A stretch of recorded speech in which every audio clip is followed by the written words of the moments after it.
Hey guys, welcome to another episode of The Wealthy Coach. I am Wayne Sutton and here with my friend and really a true leader when it comes to influence, persuasion, psychology. And his latest book that just come out really caught my attention, and that is on rapport. Because you've heard me say, and I'm not going to teach, this is his platform. You've heard me say rapport is not what you've been taught. And so I'm really excited to have James on with us, the author of Influential Rapport. James, thanks so much for jumping on. Well, thank you, Wayne. It's a pleasure to be here. It's great to see you again. I mean, we had the pleasure of spending some time together. I guess it was a little bit over a year ago. And, unfortunately not this year, but, we all know what's going on. But yeah, at the same time, it's given me an opportunity to put out this new book as well, which codifies a lot of things around rapport, how to gain it really quickly, how to know what level you should be at, because there's different levels of rapport. Most people think you either have it or you don't, and Right. it's really not binary. It's really about a process, and a lot of people think they've been taught, as you know, rapport is it's when you like somebody. It's actually not, because you get two fighters in the ring, you could see they're actually mirroring each other's actions. They're reacting to each other, but it's almost like they're in a dance. It's not like they particularly like each other at that moment. They may like each other before, they may like each other after, but they're not liking each other at the moment. And it's about being on the same wavelength and being on the same page as the other person. It's really a dynamic communication that's going on between two people. So if you're at the wrong level at the time, and we've seen it, and there's a movie like What About Bob, or that type of thing. You may remember it, and we see it in a lot of comedies when somebody is just, giving out everything, telling their whole life story. It's very uncomfortable for the Yeah. other person. Yeah, that's a great point. I think what you just said, James, we were taught, or at least I was taught early in sales career, that you develop rapport by jumping into somebody's office and finding something that really matters to them and making, a BS conversation about it. Hey, I love your family. What a beautiful family. We don't know they just got a divorce and he took the picture down. Or, it was just fake rapport, fake, or it was matching and mirroring, and that was all there was to it. And yeah, through studies of, people that we have studied, realize there's so much deeper. But I think you said something everybody needs to hear again. It's not binary. It's not a yes or no. It's not. It's not, because there's always a level of rapport as long as the other person and you are aware of each other. Mm. If you're passing each other on the street, or in a mall or something like that, and you're going by each other and you acknowledge each other, that is a level of rapport. Sure. Yeah. Now, whether that goes anywhere or whether you want it to go anywhere, it doesn't matter. There's still a level of rapport there just through that awareness.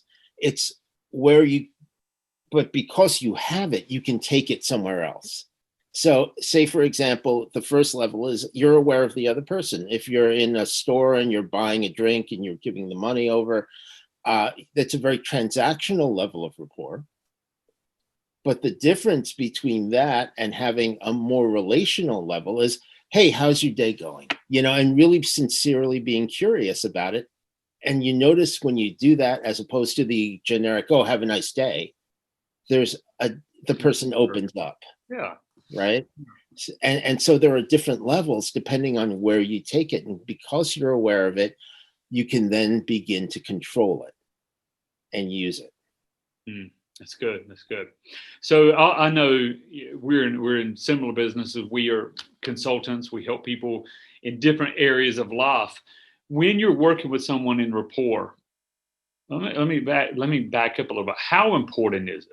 Just how important is it? Because I will say I see most people miss it. Either they don't know how to build it, they don't recognize they're in it, or they don't recognize when they're out of rapport, and sales resistance goes up, or just. But how important is rapport in relation to presentation skills and everything else? Where's rapport in that area? Well, oddly enough, when you mention presentation skills, when you have a presenter who's maybe pretty new, sometimes they want to stick to their script. Yeah. Right. So they're reading off their script, and they're giving information. What they're not sharing is themselves. They're not sharing who they are and the value proposition that they bring to it, the point of view that they bring. And that's because they've raised a boundary in front of themselves. So we all have boundaries depending on the level of relationships. And we all know that. The highest level with the lowest boundary of rapport is love. The people you love, you have few, if any, boundaries with them. You can discuss anything with them. Then you have, by going down, right, you have areas like when somebody wants to identify with somebody else.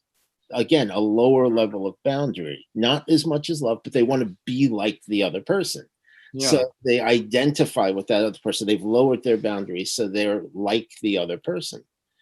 Then below that, they want to affiliate with the other person. They want to be next to the other person. They want to be involved with the other person, but there's still a level of boundary there, but it's lower, right? It's higher than the other levels, but it's lower, of course, than when you're just aware of somebody. You're not sharing who you are. So James, I have to ask you, because I know there's people who have they've got into relationships. Yes. They're like, I had people come to me as a coach go, Wayne, how do I get out of this relationship? I don't want to hurt this person, but I need to break this bond.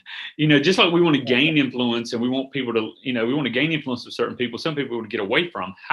Is there a technique? So I'm not asking you to share now. For time's sake, we want to get into your book, but is there a way to not only build rapport, but also alleviate and remove rapport? Well, okay, yes, there is, right? So there's a way to break rapport very easily, and we can get into those techniques. But in a relationship, it's a little bit different because you've already lowered those boundaries, right? So when you have a bad breakup, it's because those boundaries have come up again and not been communicated to the other person, right? So because the boundaries are already low, it's okay to be honest with the other person. And say, my values and my goals, my criteria for having a relationship are now different, and be honest with that person. And then you have a much better chance of preserving a relationship in that way, because you have that trust that's already there. You have that bonding that's already there. And if you've already lowered the boundaries, theoretically, if it was based on truth, on who each person is, they owe it to each other for that, as people.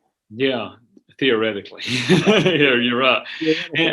And I love, I know you got another book, if you want to mention the 5 keys to hypnotic selling. Yes. Yeah, the 5 keys to hypnotic selling. And this is so important because when people think about sales, marketing, persuasion, influence, there's so many keys. I know that in some keys, one key will not fit into another lock. You have to use the right key at the right time. But now getting into systems, I love the fact that I know rapport is one of those keys. I know rapport is so important.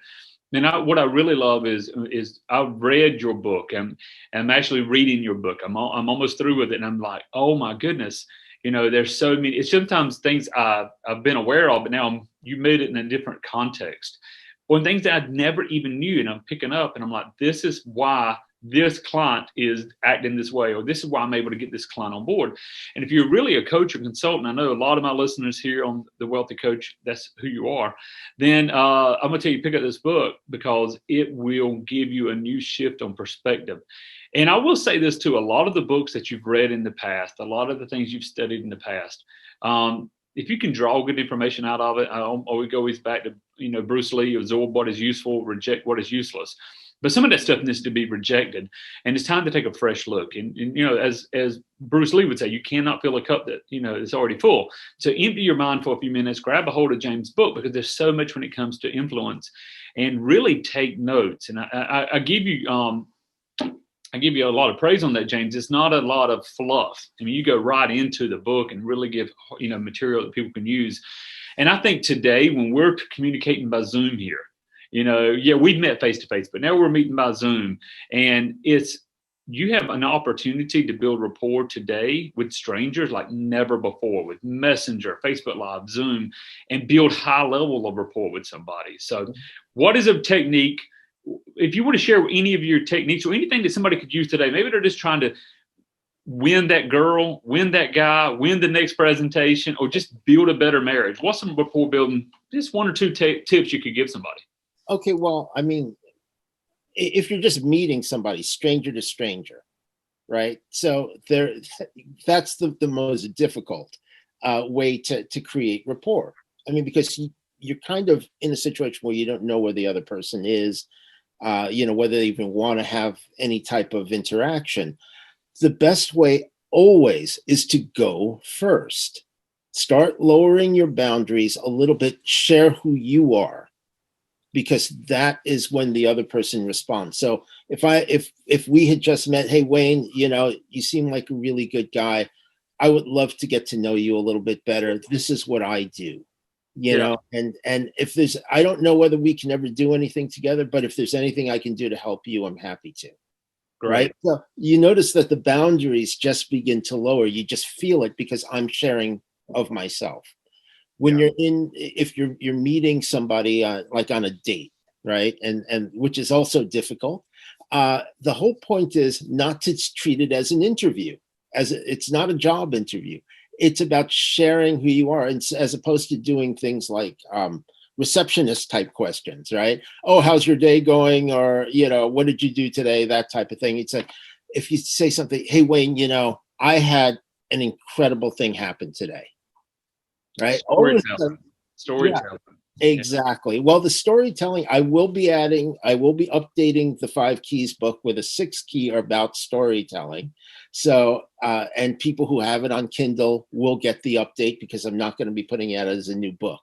So that is a gift to everybody. But at the same time, it's always going first. Lower your boundaries first, and the other people will respond. The ones who don't respond, they don't want to have that interaction. Has nothing to do with you. I'm glad you said that. I always tell my clients, our students, lower the sales resistance, and when I say sales, it doesn't just always mean a sale. It means we're meeting someone, we're building that. But something you said also, I mean, it's all a sale. It is. But there's different ways of building that trust and that rapport. And one was being able to meet you face to face. We met at a conference. Yes. We did some exercises, together in different things. And what that did was actually gave us time to that proximity. There was the proximity, there was the duration of time, there was a common cause of being there, of learning. So all of that helps build rapport too. Then somebody maybe you just met, like you said, on the street, or somebody you just met at a dinner party. And I always tell people the reason I married my wife was storytelling and eliciting criteria. Yes. To get a deep level of that criteria, I had to truly build rapport.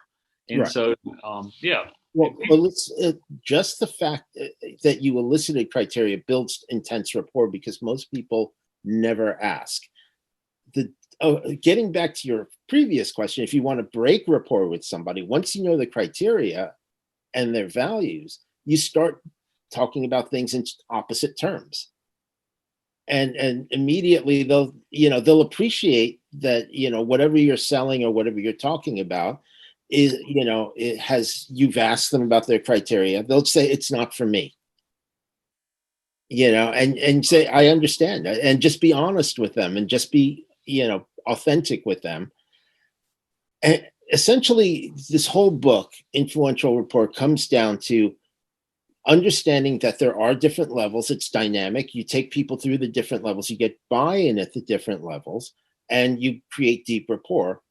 But it's also about the individual who wants to create rapport has to be open to creating rapport. It's not manipulating somebody. You're sharing yourself with somebody. I I love that. I love that. And And you know, you do that. I know your background as a hypnotist, I know your background as a consultant, and then so guys, I'm going to ask you to at the end of this, I will have and below we'll have links to his website. Also, I'll have an image of both books you can pick up on Amazon. And you know, I do a lot of interviews for my students and listeners. I do a lot of interviews, but I never interview somebody I don't believe in or what they're doing. That's why I went through the book first and really, and then knowing James, this is a great idea. And I will say this: people skills, communication skills, rapport skills trumps everything else when it comes to persuasion. If you want a great relationship, you want a great marriage, you want a great date, you want a great business or business partnership, you need to learn rapport, and you need to learn how to amplify it and when needed, break it. So, Right. any last thoughts, James? I'd love to. Any last thoughts that you would love to share with with the listeners? There will be an audio version of the book that's being worked on right now. I'm doing an influence and persuasion boot camp next year. It's primarily going to be online, so you'll hear more about that because, of course, I definitely want to get that information out to you if for people who might have an interest. There's a lot of new things. Another book will be coming out, a companion to this. It'll be on the persuasion pyramid, which is, again, the strategic levels of where you would use the tactical part that's in the 5 keys. That's in, this book is very strategic as well. It'll be a similar setup. So it's important to understand where the other person is in order to understand how to approach that person, essentially. Yeah. James, you got so much content. Again, I tell people, buy the book, read it. Do what I did. Read it with a highlighter. Read it, highlighting it, marking it up, and then go back and read it again. And then, as I tell all of my students, begin to practice this. Who can you build? I remember years ago, one person in particular, family member, that there just was no connection there. And I think a world over, there was no connection. And I thought, how can I build rapport? Now, we're talking 20 plus years ago. I didn't have all of the skills and techniques that I had now, but I did know how to build rapport and how to really anchor that. And it just blew my mind how easy it was. And so, guys, again, use every skill or tool or technique with ethics and morality, and you'll go great places in life. To your point, I absolutely agree. You have to use ethics and morality. Imagine somebody manipulating you, and that it's a terrible feeling, and you create enemies. There's no reason to do that. There's plenty of people out there, and people will do anything to get back at people. Yeah. It's not worth it. But if you have a great interaction with a person, even if it doesn't go anywhere, the chances of you getting referrals from that interaction by just being honest and authentic are tremendous. I mean, if you don't have what the other person wants or needs, and you can help direct them to the right place, they will send people your way. Absolutely. You've seen it happen. I've seen it happen. It's just, again, it's not a yes, no binary type of thing. It's the beginning of a dialogue. Yes, that's very good. Very good, James. And I will say that's so true. You've heard me say in our students in our course, the best way to get a referral is to give a referral. The best way to just, again, ethical sales, ethical persuasion doesn't mean impotent persuasion. That's a real point. You can be extremely powerful in your persuasion if you're doing with ethics and morality. And that's why I really wanted to have James on the show today. James, thank you so much for jumping on board with us. We appreciate it. Thank you. I appreciate it. And, if you have any questions or anything I can do for you or your audience, please let me know. Well, I would love to have you back and do the other book. We'd love to do maybe a recap after the holidays on the other book and whatever else you got coming out.